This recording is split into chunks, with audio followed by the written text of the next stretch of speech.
สวัสดีครับวันนี้จะมาทำขนม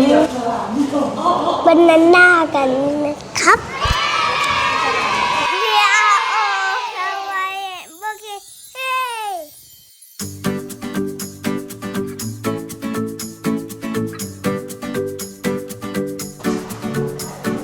ว่าตอกไข่เสร็จปุ๊บวิสแล้วก็เข้าเตาอบแล้วก็เสร็จแล้ว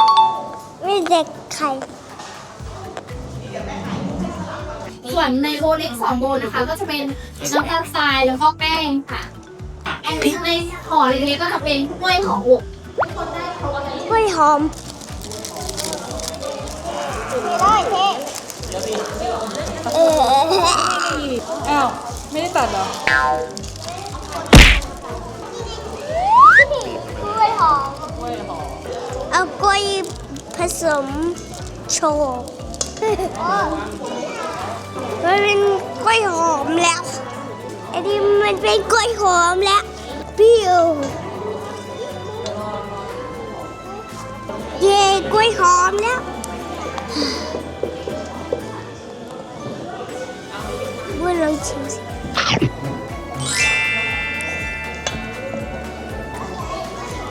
มันอร่อยมากชิมเลยมันเป็นเรื่องจะเป็นกล้วยหอมแล้วเย่ หลังจากนั้นนะคะก็ใส่ไข่เล็กลง แท็ก อร่อยแค่ไหน โอเคเก่งมาก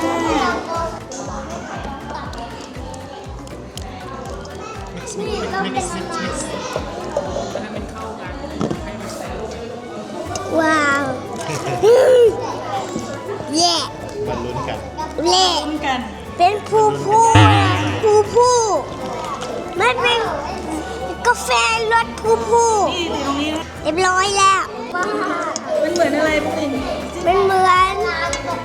กาแฟรส มาส ผู้ ลาม สลามรสผู้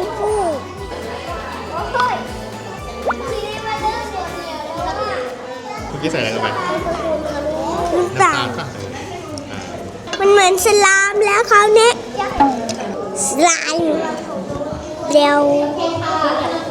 ผู้ หลังจากนั้นก็จะใส่แป้งค่ะ แต่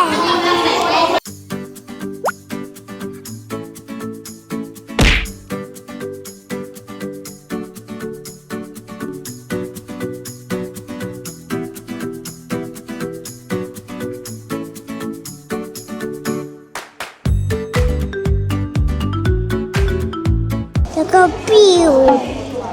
คนล้นมากับแป้งโจ๊กเหมือนโจ๊กเลย เหมือนไหม เหมือนไข่ดาวแหละ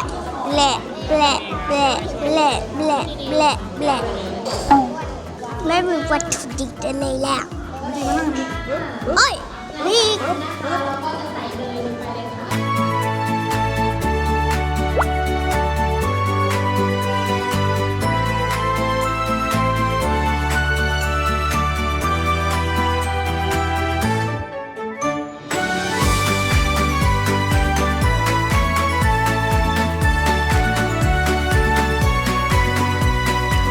จะไปใส่อะไร เดี๋ยวก่อนรอก่อน แล้วอันนี้อ่ะ อันนั้นไว้โรย เลย โรยข้างบน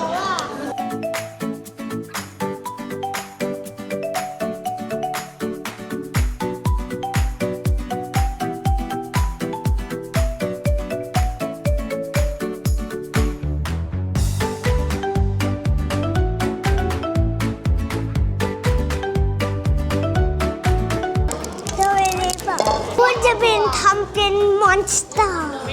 เอาฟันเยอะๆนี่ก่อนคุณทำปากกับฟันก่อน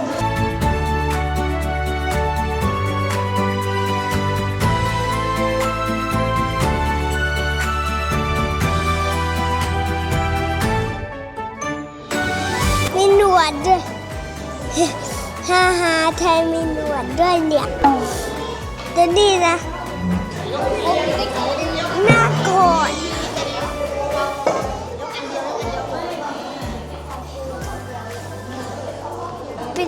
good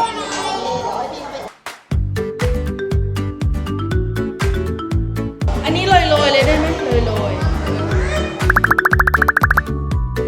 เดี๋ยวสเต็ปต่อไปทำอะไรได้บ้างลิน เข้าไปเตาอบ เดี๋ยวพี่ออกมาให้นะไปนั่งคุยกัน ต่อไปเราเข้าเตาอบแล้วมาดูกันว่าเปลี่ยนอะไรเป็นแบบไหน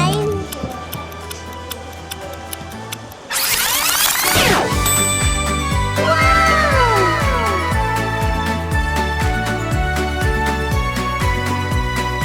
ว หิวยัง ดูเสื้อไหนของบุกดิน ไหนลองดูสินี่ เค้กกล้วยหอมฝีมือพวกลินครับรีวิวหน่อยรีวิวมีช้อนเลยเดี๋ยว อันนี้เป็นถั่ว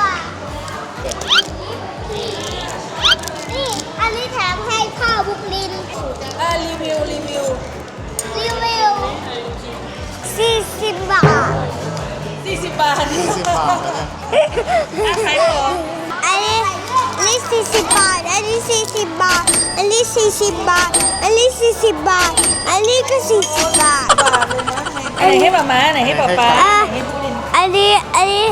ให้บุกลีอันนี้ให้ป๊าป๊าอันนี้ให้มาม่า โอเค